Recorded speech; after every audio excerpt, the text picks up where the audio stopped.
Ready, set, hut, hut. As the hills of West Virginia resound with the sound of Golden Blue football. Almost heaven, West Virginia. Now let's bring on the Mountaineers. Goes around about the 50, the 10, the 5. A touchdown, West Virginia. He did it. He did it. Patrick White. Touchdown, Tay Von Austin. The Don Nehlen's Mountaineers enjoy walking in where angels fear to tread. I think you think that these guys are going to fall over dead for you. Well, I got news for you. They're going to punch you right in the mouth. It's Mountaineer pride! Nothing cheap, nothing dirty, but West Virginia football. West Virginia football. Leave no doubt tonight. They shouldn't have played the old Golden Blue. Not this night. They've done it. They've done it. A perfect season. And the Mountaineers, for the first time in history, undefeated and untied. Don Nehlen and his Mountaineers, for the second time, have finished a regular season with an unblemished mark. Ain't no stopping the Golden Blue.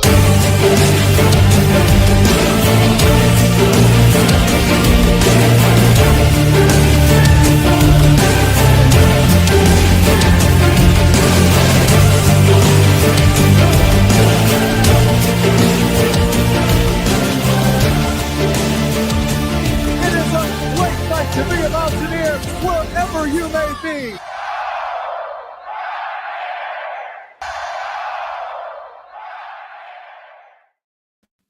What's going on, Mountaineer Nation? Welcome back into the CRW podcast here for episode 236.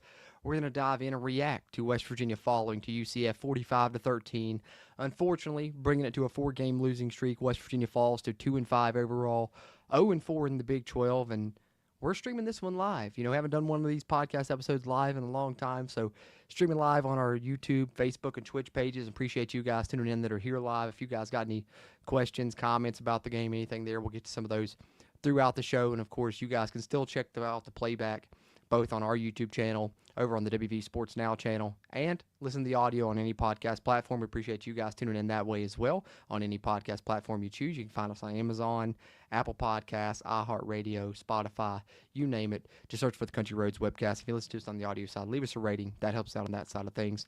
Those of you here on YouTube, hit that like button. Help us out with that algorithm. Be sure you're subscribed here to the channel. We appreciate all the things. Appreciate you guys that tune in live on Facebook or Twitch as well. Be sure to come over to the YouTube channel. So with that being said, and that bit of house cleaning there out of the way, letting you guys know what's up with this episode, because I am coming at it, just me, myself here, Brad and Steven, not participating in this one because of me. I got to put that on myself. Unfortunately, work ran late last night. We had plans to record last night. I got stuck at work, and then they're both, occupied today. So I was like, well, I'll do an early morning recording, as I do sometimes on Monday morning when it turns out that way. But I was like, well, you know what? May as well just do a live stream so that way I can get some interactions from you guys as well, talk to you guys a little bit about the game also. So that's what we're here to do. We're going to break down and review and react to the UCF game here on episode 236 of the CRW podcast. And I don't know, man. I don't know where to start, guys. I feel like this is what I told Steven when we were texting about the episode, is like you could probably recycle our thoughts on the reaction podcasts of the past 2 or 3 games, and it would apply here as well. It's the same issues persist, unfortunately. And I think that's the most frustrating part, because coming out of the bye week, you thought that maybe we would see some changes, we would see some improvements, and maybe in some areas we saw some things that were different. I mean, they tried out a different starting quarterback, yet again, 4th starting quarterback in, 6 games, right? He doesn't end up, lasting a couple of series. They bring in Khalil Wilkins. And I think a lot of people are kind of doubting Fox and Wilkins based on that game. And to me, it's more so just the fact they're both freshmen. I think there's potential there, but they're young, and they're behind what is the biggest issue on this entire team, a terrible offensive line. Let's call it what it is. The offensive line is not good.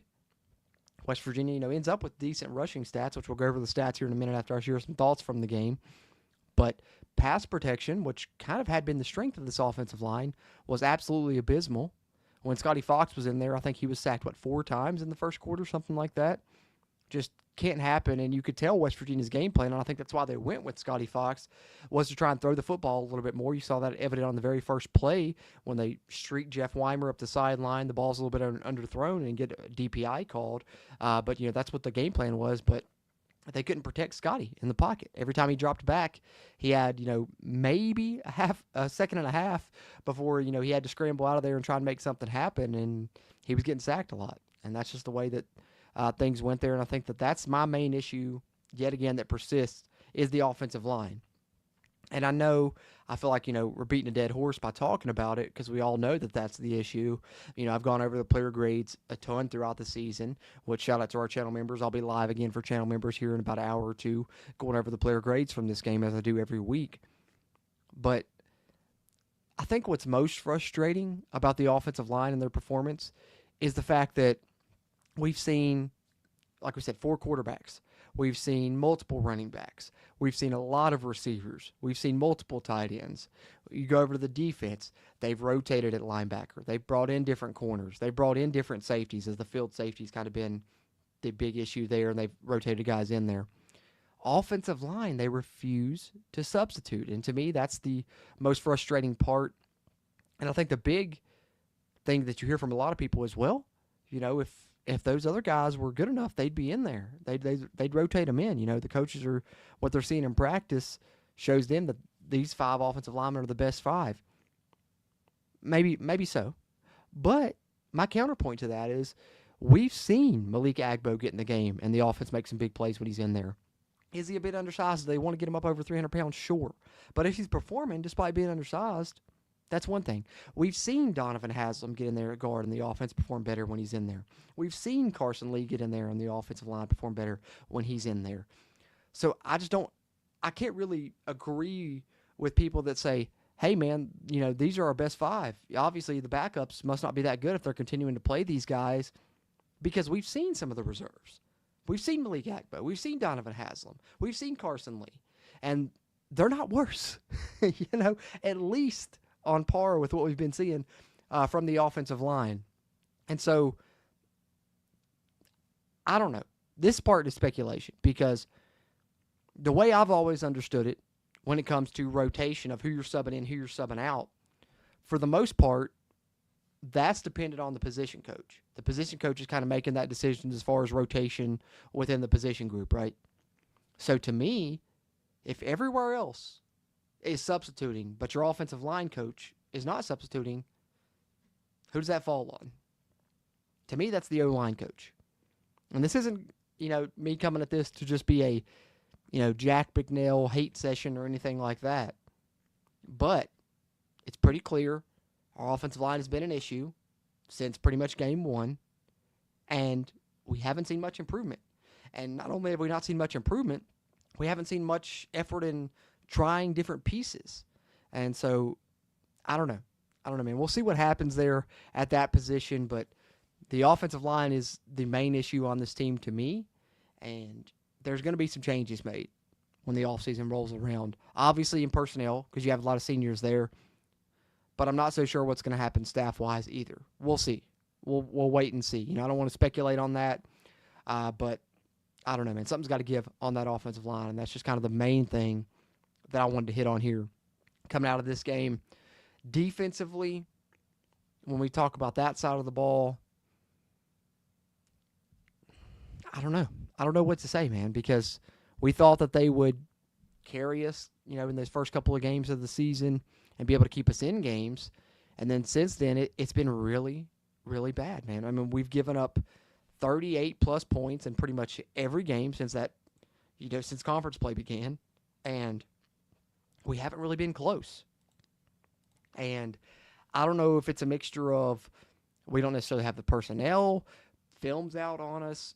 All of those things probably contribute. And Zach Alley runs an aggressive defense, and if your aggressive defense isn't getting sacks, that's going to leave you susceptible in the back end, and that's been hurting us. I'm not giving up on Zach Alley. That's the main thing I can say here. I think that Zach Alley knows what he's doing. Zach Alley is a super intelligent guy. And, I think that if you look at the game, We started off down 14-0. It was ugly there early. Then the defense kind of adjusted, but then you get some, turnovers and all of that from the offense, and that kind of flipped things. I think the main issue for me is what happened to the pass coverage. Pass coverage was solid a lot, but we're seeing the same things that we've seen in recent years with the miscommunications in the back end and such. And I guess that's what's most disappointing to me is coming out of a bye week. I thought a lot of that would be cleaned up on the defensive side, and they would keep us in it. And still yet we give up 45 points yet again. And so I didn't see that coming. I'll eat crow on that. I thought the defense would make some big adjustments. Thought this game would be played in the 20s. But wasn't the case. Yet again, West Virginia gets dominated. And it's disappointing. I don't know what else to say about it, man. It's not what we thought this season would be. And we started calling it year zero a couple weeks ago here on the podcast, and I think that certainly applies. And I know a lot of people want to say, there's no year zeros anymore. And in general, I agree with that. But when you look at this West Virginia team, number one, Rich Rod came in late. People want to say, oh, he had to pick this whole team. This is his guys. He went out and got 70, 80 players. That's true. But when did he get them? When was Rich Rod hired? Late December? The portal window had been open for a month and a half. And then you still had another portal window after that. But I think, we got a late start in that aspect, for one. And then you've lost 3 quarterbacks, 3 running backs. I mean, think about it. Your top 3 running backs are gone. Jaheim White is gone. Ty Edwards, confirmed out for the season. Jalen Knighton, who was going to be up there in the running back 2 or running back 3, was never eligible. So you lost your 3 running backs essentially early in the season. Jalen Knighton before the season started. Jaheim White in game 2. Ty Edwards post game 3. So, I mean, you lose your top 3 running backs. You lose your top 2 or 3 quarterbacks, depending on how you want to look at that. I mean, the injury bug is hitting us at the worst possible time. And I'm not trying to make excuses because I think that we definitely should be playing better than we are. I agree with that 100%. But I'm withholding judgment, in my opinion. That's just me. That's just the way I feel about it. I think that, next year will tell us a lot. But I also think that what have we seen, as far as heading into next year? They withheld some money that they can potentially spend and go out and get some more better players, which I think is probably one of our main issues is we just don't have the talent. And then also, what else have we seen? We've seen the Board of Governors, Ren Baker, talk about this commitment, more scholarships, more financing to where they feel like we could be in the top 5 in the Big 12 Conference. If that's the case and we can go out next season and build a roster that's more on par with the rest of the conference, then that's when we can judge, I think, starting next year. I think this season, much like we've talked about on the show here multiple times, at this point, especially after last game where we are with it, or where I am with it, and I'm sure, Stephen and Brad would agree if they were here, is the fact that that was one of the more winnable games, if not the most winnable game you looked at on the schedule. You get blown out in that game. More so than ever now, it's about enjoying those moments that we talked about, right? It's about looking at those guys that have future eligibility that may be making some good plays and saying, hey, that's a guy for the future. Like you look at this game against UCF, and to me, who stood out? Curtis Jones. Curtis Jones on the defensive side is going to be a player for us in the future. Enjoy those moments. Enjoy those giveaways. The towels that we got from the throwback game, the LED wristbands we're going to get from the Coal Rush. Enjoy all that and enjoy the brief touchdown drives that we get. Because as much as I hate to say it, we're in for a long year. It's going to be a long year. It is what it is. And if nothing else was a barometer for that game, that UCF game was a barometer for that to show us kind of where we are right now and where we need to get to moving forward. And we're a long ways away. Just call it like I see it. I hate that it's that way, but that's where we are. We're a long ways away right now from being where we need to be and being where we want to be. But in that same token, I'm not giving up faith on Rich Rod, most of this staff. I think there may be some changes in the offseason, and we'll see what happens there. That might help us improve as well. But I still have faith in Rich Rod. He can evaluate talent. I still have faith in Zach Alley. He can scheme up a defense. We just got to go get some guys. We got to go get some guys this offseason. We're going to have the finances to do it. But this year, what I implore you to do, if you're like me and you're someone that looks forward to football season more than anything, these 12 games, these 12 times a year that you get to watch Mountaineer football are the thing that kind of keeps you going, right? That's what you love most. And I know some people will say, well, basketball season's coming up, and that's fine and dandy if you're one of those people. I'm not in that group. Football is my king. I think I saw somebody tweet it out on social media, and I shared it yesterday if you saw it there on our Twitter, X, whatever you want to call it. But I think if you're one of those people like me, you go out, you support the team. Coal Rush coming up on Saturday. I'll be there. I'll be in the stands. Hopefully you will as well. If you got tickets, take your LED wristband, have fun with that, enjoy the Coal Rush. But I think what you do is you enjoy the moments. You look at these guys like the Khalil Wilkins. Maybe he's going to make some plays, and that's, a bright spot for the future. Scotty Fox, he's going to make some plays. That's a bright side for the future. Cam Vaughn, Dior Hubbard, Sincere Bowers. You have guys that I think can help be contributors in the future. And I think right now, moving forward in this season, it's all about looking forward, and it's all about enjoying the moments. I don't know how else to contextualize it for you guys. That's the best way that I know to put it there, and kind of sum up my thoughts on this one, which I guess I've hit on offense a little bit. I've hit on defense a little bit.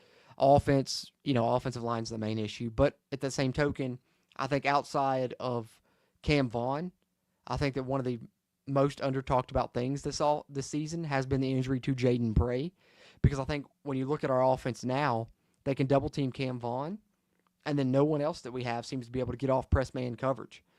So we're really hurting there as well. So not only is the offensive line not able to pass protect you for long, but you don't have receivers getting open.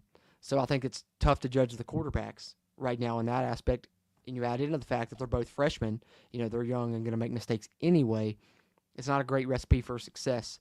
So I think that injury to Jaden Bray is probably a little bit unheralded. It's right up there with Jaheim on big injuries that affected this team, because if you have Jaden Bray, they can't double-team Cam Vaughn, because if they double-team Cam Vaughn, Jaden Bray's going to get open in one-on-one coverage 100% of the time. And so that would have really opened up the offense as well. And I think it hurts because the offensive line can't protect, and we have weapons. We have Grayson Barnes, who's a great receiving tight end, but he's not strong in the run game. He's not strong in the pass protection game. So, we just got to go out next season and get some talent, because you look at this team, and I think that's the one silver lining, the one positive that I'll add. You can tell that this staff has implemented the culture and that mentality that they want this team to have, that they're kind of hard edge, and they will keep fighting. Even when they're getting blown out, they're still playing hard in these games. We have that. We're lacking on talent. It just is what it is, guys. I mean, you see it as much as I do. We got to get some guys. And that's just kind of where I'm at with it. And then I'll wrap up here with special teams, then we'll talk some stats here in a second. Oliver Straw, probably the best player on the West Virginia team. It is what it is. He had a phenomenal day. He's having a phenomenal season. He's having a phenomenal career. I think I seen on social media that he's close to being the career leader in punt yards ever at WVU, and he had a great day on Saturday. Special teams, was a bit of a mixed bag, though, because as good as your punter was, Kay Hensley let you down. You line him up on the right hash, which I guess is where he likes it. He doesn't put any bin on the kick, misses it, and also misses an extra point. So, special teams wasn't great. Defense wasn't great. Offense wasn't great. You're not going to win many games that way. I think that's the best way to sum this one up, and let's hope, brighter days ahead. We've played better at home. We've got the Coal Rush coming up, so we'll see what happens when we dive into TCU. But let's get to some stats here, and then I'm going to get to some of your all's comments before we take a look around the Big 12 to wrap up the show. So let's highlight the stats from this game. Let's first talk about the team stats, then we'll go to some individual numbers. And I think team stats-wise kind of tells the tale. The first downs, not that big of a discrepancy. UCF gets 21, West Virginia gets 19. What that tells me is UCF really big played us. Shout out to Brad Howell on 3 guys, because I think he provided the stat that it was like 15 plays that UCF ran and gained over 400 yards on those 15 plays. So they had 578 total yards. They got 400 plus of them on 15 plays. That can't happen. You can't give up big plays at that rate. That's just, you're not going to win many games like that. Which, our defense wasn't bad. Third down efficiency, 4 of 18 for the Mountaineers, 5 of 16 for UCF. That's kind of what you want to see. But they went 2 of 4 on fourth downs. 50% not the best. But they were also not facing many third downs because they were big playing us, man. Total yards, 210 total yards. I hadn't looked at these numbers yet. This is literally me live reacting. That's abysmal. That's the worst total yardage I've seen since, off the top of my head, 2018 when West Virginia lost to Iowa State. They had 100-some, I think, and that was one of the worst performances I'd seen. This is right along with it. 210 total yards isn't going to get done in any aspect. 578 for UCF. 79 yards passing for WVU. I don't care who you are. You're not going to win many games passing for less than 100 yards, even as a run-dominant team. That's rough numbers. 11 of 28, below 50%, isn't getting it done either. And then UCF, kind of the polar opposite. 323 yards, 26 of 40 on the passes. Yards per pass. Look at that stat. West Virginia is below 3 yards per pass at 2.8. UCF, 8.1. UCF did throw 2 interceptions. West Virginia is forcing turnovers, but they're not getting the pressure. I think if you can combine the pressure with the turnovers they've still been able to force in most games, it would give us a chance. But I don't know what's happened to the QB pressure from West Virginia. It's been rough. The Mountaineers run for 131 yards. I would personally say that'd be closer to 200 if we didn't have as many sacks as we did. I think we were sacked like 8 times. UCF runs for 255, nearly 3 yards per rush for West Virginia, 7.3 yards per rush for UCF. Below 3 yards per rush isn't getting it done, especially in this offense where that's kind of our primary go-to thing, and nothing will tell you the status of the offensive line more than that right there. West Virginia commits 5 penalties for 35 yards. UCF commits 7 for 70. West Virginia wins the turnover battle. UCF 2 turnovers, West Virginia only 1. And UCF wins the time of possession as expected, 33 minutes to 27. Let's go individually here. For West Virginia, you did try the double pass with Cam Vaughn. Didn't quite work. But other than that, Scotty Fox and Khalil Wilkins were the 2 quarterbacks that played and threw the ball. Scotty Fox, 6 of 17 for 47 yards, 3.5 QBR. I mean, he looked like a true freshman. I don't know how else to say it, man. He struggled in there early, and it's not all on him. Like I said earlier, the offensive line didn't do him any favors. The rest of the receivers didn't do him any favors. But not a great day in the first career start for Scotty Fox, which we do got to credit him, though. What was it? I think Johnny Antoniuk said 70-plus years since a West Virginia quarterback had started a game as a true freshman. So, I mean, I think that shows you the talent that they believe they have and the potential that they believe he has, but not a great day for him. Khalil Wilkins came in and kind of sparked it a little bit, led a touchdown drive in the first half. 5 of 10 for 32 yards, 41.8 QB rating. Not good. Not good at it by any means, but, hopefully we can learn to get Khalil, more adept in the passing game, because I think he brings a lot to us in the rushing side of things. You see, yet again, second straight game where he's the leading rusher for the team. 15 carries for 48 yards and the touchdown. Sincere Bowers got to start, so you get the first career start for Scotty Fox. You get the first career start for Sincere Bowers, and I believe first career start for Jeff Weimer at receiver as well. 12 carries, 41 yards for Sincere Bowers. Not terrible, over 3 yards per carry, but he just needs an offensive line to open him up some holes. He's got that quick twitch ability. I think with both Bowers and Hubbard, you see that quick twitch, but without the offensive line, it's a bit of a struggle. 12 for 41 for Sincere, though. We did hand off to the slot receivers a couple of times, and it worked out really both times. 2 carries for 17 yards for Gallagher, 2 carries for 15 yards for Bowie. And I think, in my opinion, we probably should try and get the ball in both those guys' hands a little bit more moving forward. Dewar Hubbard comes in, 5 carries for 15 yards, does score a touchdown. Scotty Fox, 11 carries, 2 yards. Ollie Straw, yet again adding to what I talked about earlier. Not only great punts, pinning them inside the 20, inside the 5, but also took off on a fake punt and converted a first down, shades of Phil Brady there, right? 1 carry for 12 yards for Ollie Straw. Receiving-wise, 2 catches for 27 yards for Justin Smith-Brown to lead the team in yardage. Cam Vaughn, 2 catches, 15 yards. Leader in receptions, actually Dewar Hubbard, 3 catches, 15 yards. Then you get 2 for 11 for Rodney, 2 for 11 for Sincere. 5 guys catching a pass, 2 of them being running backs. That's not getting it done, man. We've got to spread that thing out, and we got to open up the passing attack somehow, some way for West Virginia. Defensively, some of your standouts. Jordan Walker, I thought, played pretty good, getting in there at safety. I wouldn't mind to see more of him moving forward. The Chattanooga transfer, 7 tackles to lead the team, 1 TFL. As we talked about with Curtis Jones, 1 TFL, 2 pass deflections, but he was even out there making plays on special teams. I liked what I saw from Curtis Jones in this game. Michael Coates adds a TFL, which was a screenplay that he blew up. Derek Carter with the pass deflection.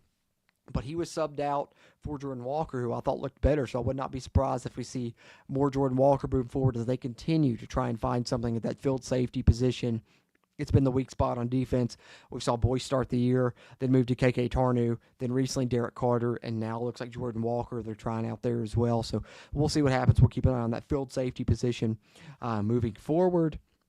Other than that, you get a TFL for KK Tarnu.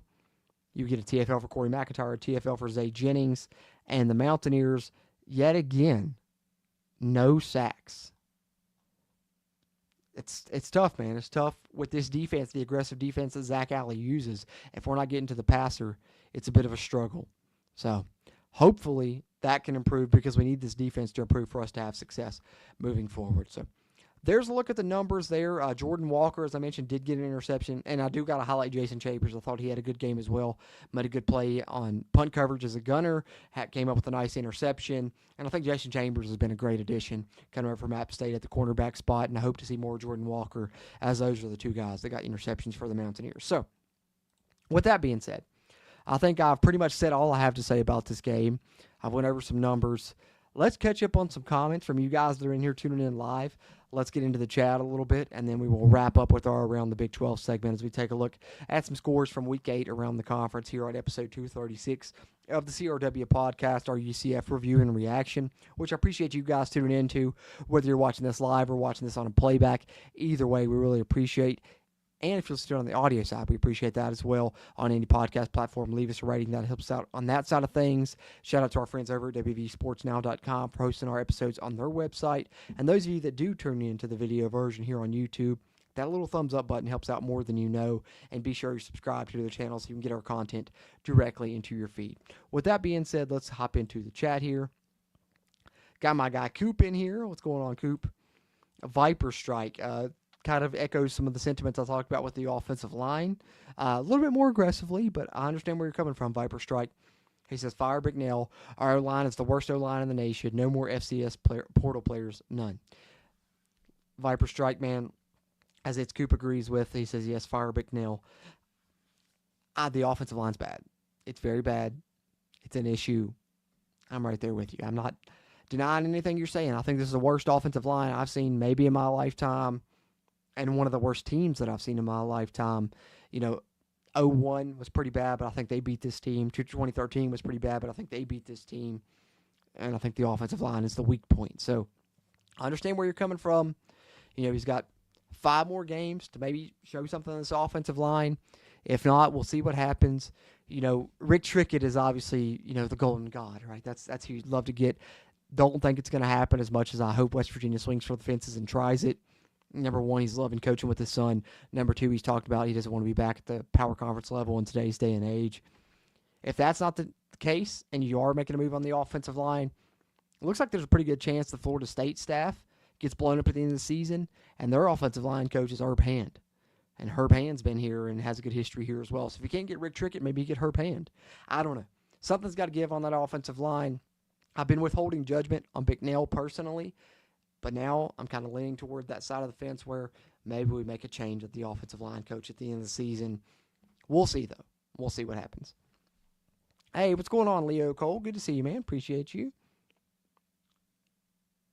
Here we go again, 77. Says, at what point do we just become Navy and run the triple option? Because obviously we cannot pass with any of these quarterbacks. I mean, I don't think we're going to become Navy, and Rich Rod's going to all of a sudden adopt the triple option, but, I mean, we're pretty close to that already. I mean, we're running Q power, Q counter, read option, jet sweep, all of that pretty significantly, more so than we're passing, especially when Khalil's in there.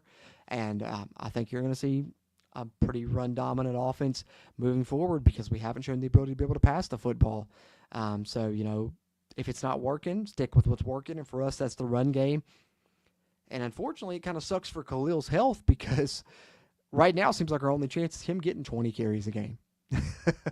Yeah, it sucks, man. We're going to run the football a lot. I don't think we're going to go triple option, but I do appreciate the question. Let's see here. Channel member Mark Aldridge, which shout out to our channel members. We appreciate you guys. Help keep this mic recording and that camera rolling.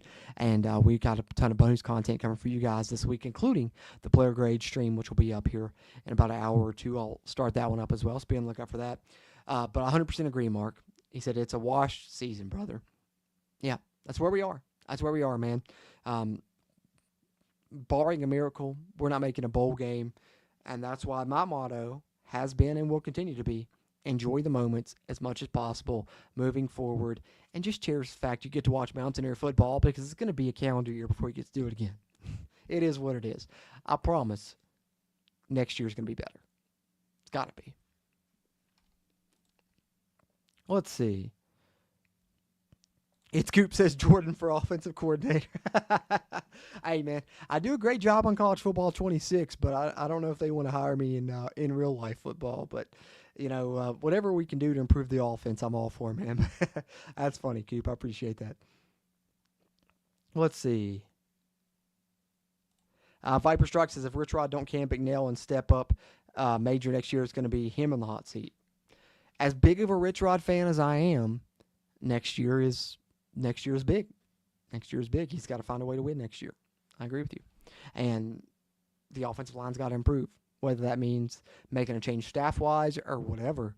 The offensive line will be looked at next season, and people will be expecting improvement, and people will be expecting improvement win totals and performance-wise as well. Leo Cole says that our offense doesn't attack, especially the line. I agree. We're getting knocked back. Quite frankly, we're getting knocked back on both sides of the line of scrimmage, and that's one of the main issues. Football is won in the trenches, and we are struggling in the trenches. Let's see here. Leo Cole says we need to go back to 3-3-5 defense. An extra safety would not hurt right now. Castile was the master of blitzing in both the run and the pass. The blitz hasn't been there. Yeah, Leo, what I'll add to that is we do run a little 3-3-5 occasionally. Zach Alley is kind of a master of all type of defenses. I mean, sometimes we'll run 4-2-5, sometimes we'll run 3-3-5. We really don't have a set defense, and that's what I like about Zach Alley is that he'll mix it up week to week, series to series, down to down, play to play. But I understand the frustration because we have been struggling. Maybe, throwing in, which we do keep a third safety on the field a lot because we have our field safety, our boundary safety, and then our nickel, which is kind of a hybrid safety a lot of times. That's Fred Perry, but we even saw Curtis Jones playing some nickel recently in this game, which I thought was interesting. That shows how much they value him athletically. But I think they'll mix in some more of that 3-3-5, and hopefully that blitz gets home, man. It was getting home early in the season. We needed to get home in the back part of the season, or else we're going to be in trouble in that back end. Let's see. Hey, it's Coop said, I'm going. I'll take the free food from the suite and watch us lose by 50. Hey, man, free food in the suite's nice, Coop. Hey, man, if you want to invite me up there, I'll be there on Saturday. Just let me know. I'll come eat with you, bro. But, yeah, I don't have the best feeling about it. We'll talk about it more later this week on our TCU preview, but that's an explosive pass offense, one of the best passers in the country with our defense and the way they've been struggling. Don't have the best feeling about it. And it sucks, man. It sucks because I'd love to see us win a Coal Rush game and it's homecoming. All those things I'd like to see us perform. But it is what it is. I'll be there too, Coop. I'll be there too, and I'm going to support, and I hope you guys do as well. Let's see. Where are we at here? Leo Cole says we need to get a QB and stick with him. And I've heard that. I've heard that a lot from a lot of people, like just pick your guy and roll with him. But, I mean, who's your guy? Who, if you're Rich Rod, who would you pick? I mean, because I don't know. I mean, Jalen Henderson's healthy. Would you roll with him? Probably not, personally. I'd rather roll with one of the young guys, develop them a little bit. But, Khalil Wilkins, you want to roll with him? I mean, yeah, he's great. He's explosive. He really helps, but the pass offense is limited. So then that's why I think they went with Scotty in this game, just try and add a little passing element.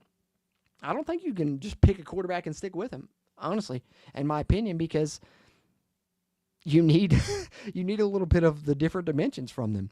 Unless Max Brown, who we haven't really seen yet, is the answer. But I don't know because we haven't seen him. So we'll see. But the fact that they're relying on the freshman over him. I know he's been dealing with the injury a little bit. Maybe tells us a little something. I don't know. We'll see if we get some playing time moving forward.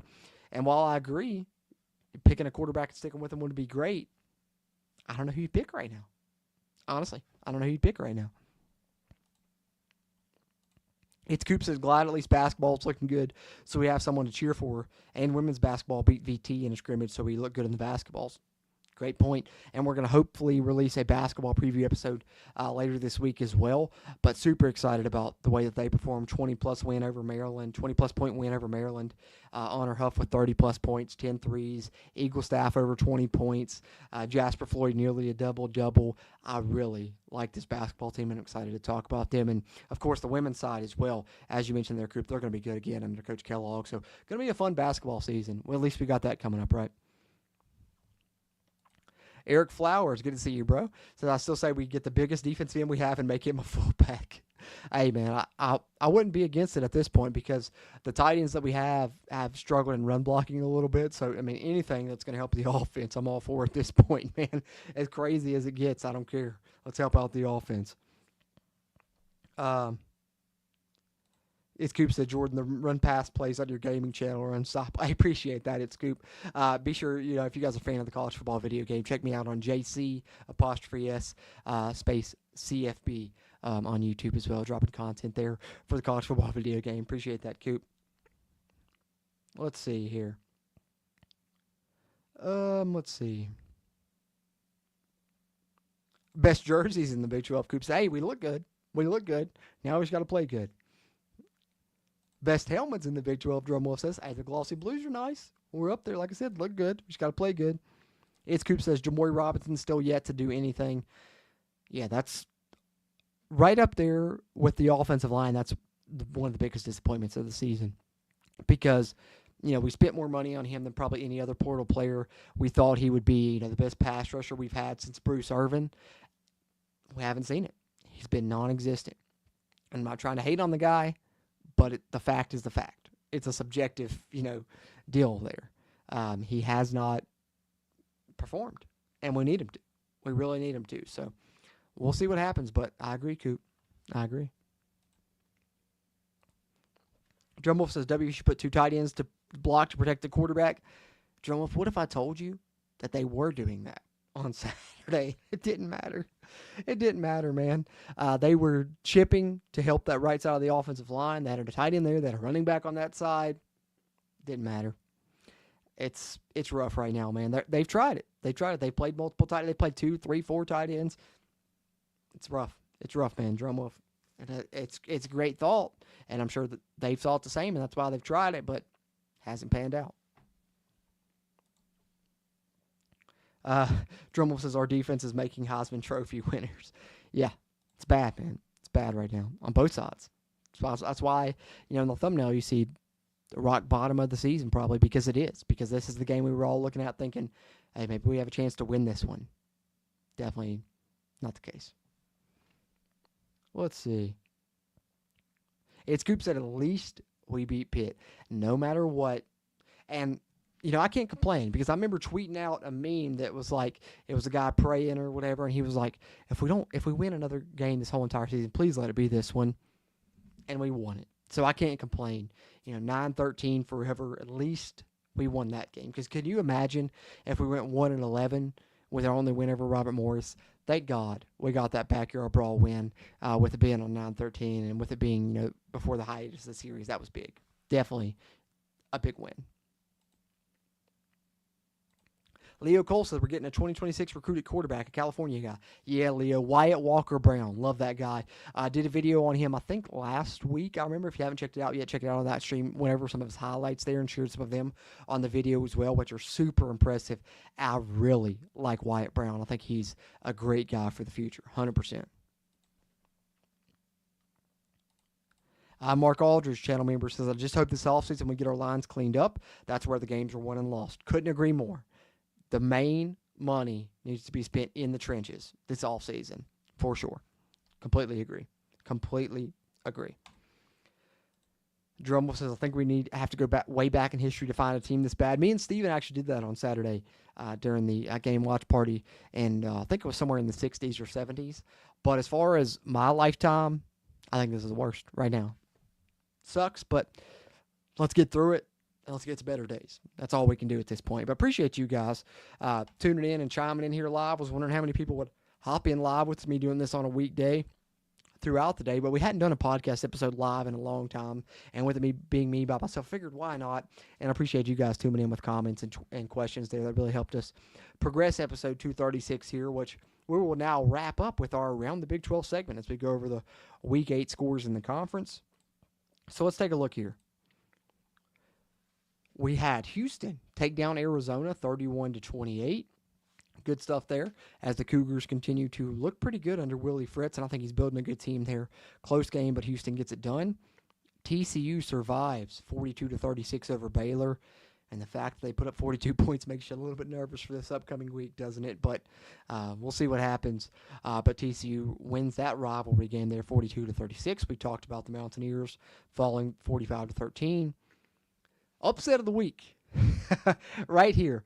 Hey, I've got to. You guys that watched the previous show heard it. Steven picked Arizona State, and I literally called him out and said, great pick, Steven, but you're wrong. You know, I was talking smack to him, and he got it right. So, a little golf clap there for Steven for picking the upset as Arizona State takes down Texas Tech, who, quite frankly, I didn't think anyone in this conference would get close to. They did. We'll see if Texas Tech still makes it to the Big 12 championship game. Got a feeling they will. They're still my favorite. But they fought Arizona State. And Kenny Dillingham, man, what a coach. What a job he's done there at Arizona State.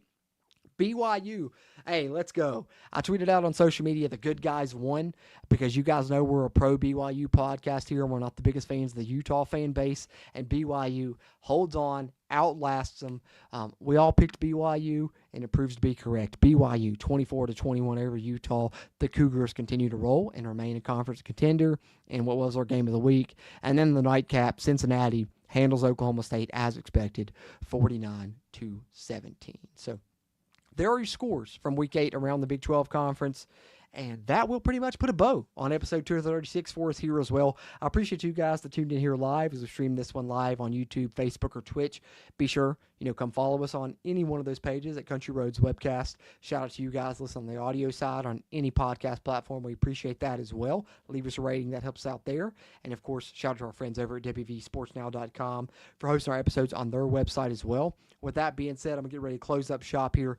Channel members come back on the channel here in about an hour or two. We'll go over the player grades and snap counts from this game against UCF as West Virginia, unfortunately, falls to 2-5 on the season, still winless in Big 12 play. Searching for our first conference win as we have TCU coming up this upcoming week for the Coal Rush game and a night game at Mountaineer Field. And we'll preview that later this week. Be on the lookout for that, as Stephen and Brad will hopefully be able to join me for that one. But that'll do it for episode 236 as we wrap up the UCF, excuse me. I'm going back to the old Big East days talking USF there, but UCF review and reaction as West Virginia falls, and we're hoping for brighter days ahead. But I really appreciate you guys tuning in to this one. As always, let's go Mountaineers.